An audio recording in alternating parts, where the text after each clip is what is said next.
Hi, magandang araw po sa inyong lahat for our first reading of the day.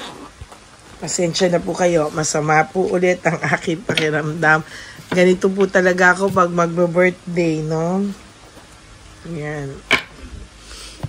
And pasensya na po kayong lahat. Ganito po talaga ako pag magbe-birthday. Sinisinat po ako ng masama na po pakiramdam ko. Ilang linggo na po to na migrate na rin ako lahat, no? I-pray niyo po ako kasi every time po na magbe-birthday ako, ganito po talaga ang pakiramdam ko. Ayan.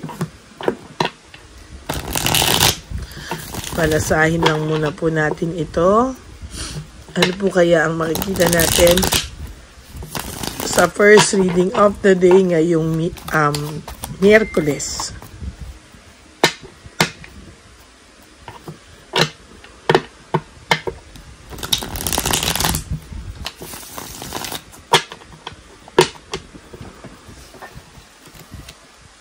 Okay.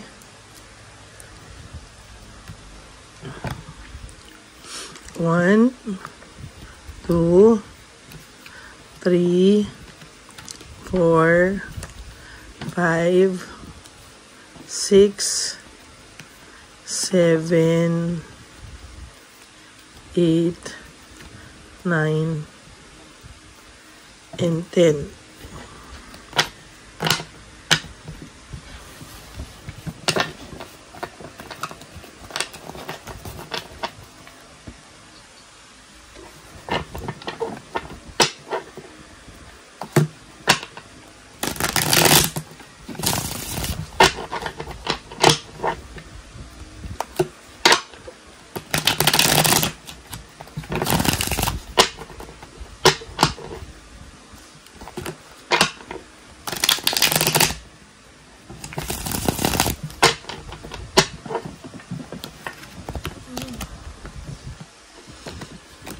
One, 2, 3, 4, 5, 6, 7, 8, 9, and 10.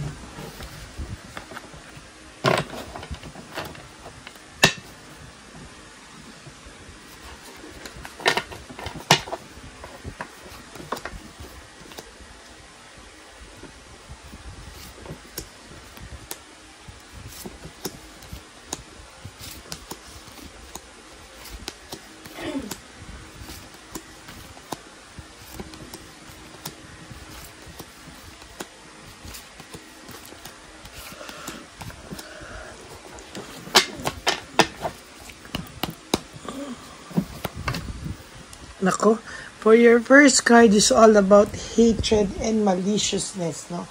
So nakikita ko po dito, punong-puno po ng galit ang puso nitong taong to. At talaga pong makikita mo po dito talaga yung namumuong galit sa kanya, yung mga hindi niya po maipaliwanag, no? Siya po ay nakakaramdam ng matinding galit, no? Rewards fruit.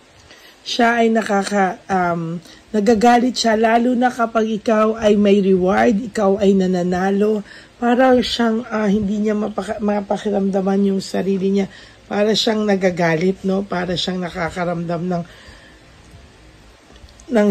bigat, no? Every time na pakiramdam niya ay marami kang blessings, may reward ka. Parang ang pakiramdam nito ay hindi siya mapakali or siya ay nagagalit, no?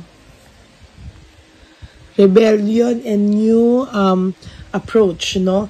Ito ay nagrebelde, no? Sa pakiramdam niya na siya ay laging talo, siya ay laging parang feeling niya na siya na yung nanloko pero siya pa yung agrabyado, no?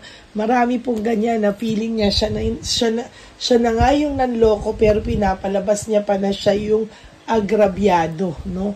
Pinapalabas niya na naagrabyado siya at talagang hindi niya maintindihan bakit siya pa daw yung nakakaramdam ng ganito na siya yung agrabyado sa sitwasyon o parang siya'y nalagay sa alanganin, no? Kasi sa totoo lang, no, nung ikaw ay ganyan, no, hindi niya maintindihan yung sarili niya bakit bigla siyang bakit biglang malungkot siya, bakit biglang hindi na niya mapaliwanag kung ano yung nararamdaman niya. Nakaramdam siya ng matinding lungkot. No? Ayan, no, siya po ang gumawa niyan sa sarili niya. No, self-victimization, entrapment. Siya po yung nag-trap sa sarili niya at siya po yung gumawa nito sa sarili niya. No? Hindi niya man po ma-explain kung ano po yung mga hindi niya po ma-explain totally kung ano po ang nangyayari sa kanya, pero sa nakikita ko po talagang naguluhan po ito sa totoo lang. Lack of resources, unstable, sa nakikita ko po ay meron akong nakikita po dito na talagang unstable siya. Sabi ko nga po sa inyo, for the past weeks, months, talagang very unstable po ang taong ito. No? There's lack of resources, unstable. Hindi niya po alam kung ano po ang pakiramdam niya. There's fear, sadness, and loneliness. May fear and sadness and loneliness po siyang nararamdaman. Hindi niya po talaga maintindihan bakit siya biglang may takot, may lungkot, no? Deep sadness and loneliness. When you say sadness and loneliness, talaga pong malalim po tong lungkot, no? Deep, parang nagkakaroon na po siya ng emptiness, no?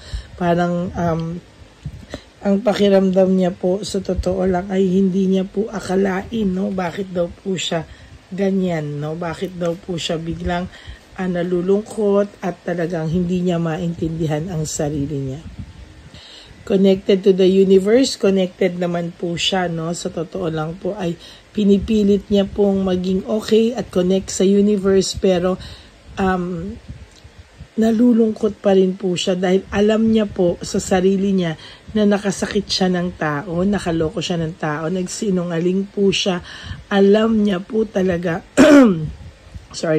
alam niya po talaga na lahat ng ginawa niya ay may konektado sa universe at may balik po ito, no? Sinasabi niya nga po na baka nakakarma na po siya dahil po sa mga ginawa niya. Well, as a matter of fact, nakikita ko po baka, no? Naiisip na po niya ngayon na siya po ay nakakarma, no? Most of the time talagang yan po ang nararamdaman niya, na binabalikan na po siya ng tadhana. Difficulty, talagang ngayon po natatakot po itong magdesisyon. Hirap siyang magdesisyon. Hindi siya decided sa mga bagay-bagay, no? Hinahayaan niya lang mag-flow yung mga bagay-bagay sa kanya, pero sa totoo lang po, hindi po ito decided, no, sa mga bagay-bagay. Talaga ngayon, he's just going with the flow, no? Sinira niya po ang inyong samahan.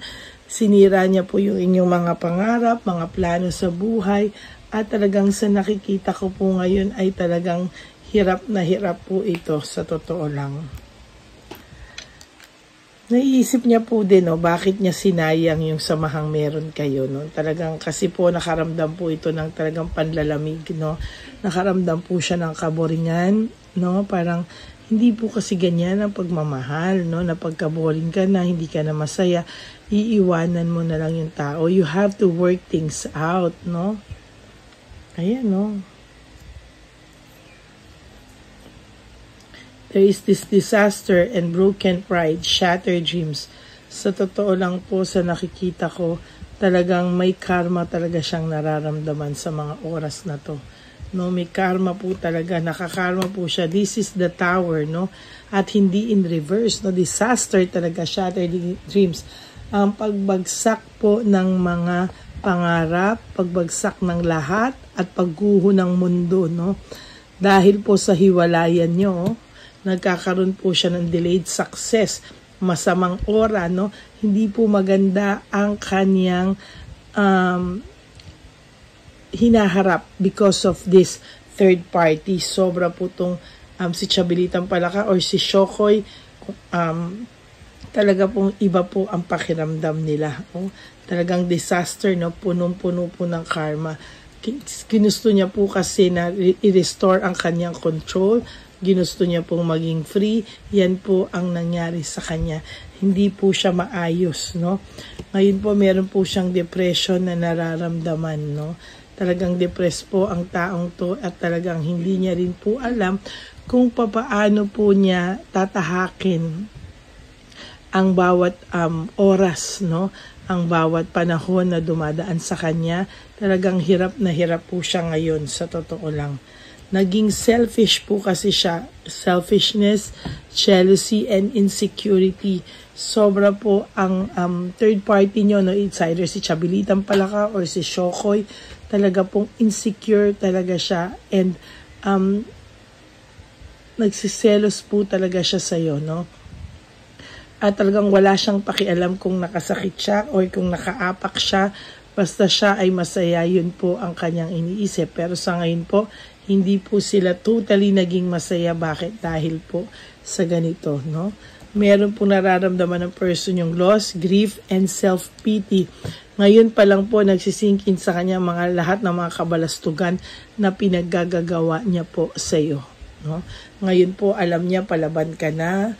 Ngayon alam niya na hindi ka na po madadala sa kung ano pa man, ano? Kaya ngayon po siya nagsisisi kahit papano. Ngayon po sa kanya nagsisingkin lahat. At yan po ang mahirap na kalaban, yung kanyang sarili, no? Tapos na po siya sa mga stage na ikaw lagi sa isip niya, sinisisi niya. Ngayon nagsisingkin na po sa kanya yung mga kalokohan niya pong ginawa, no? Sa totoo lang po, no?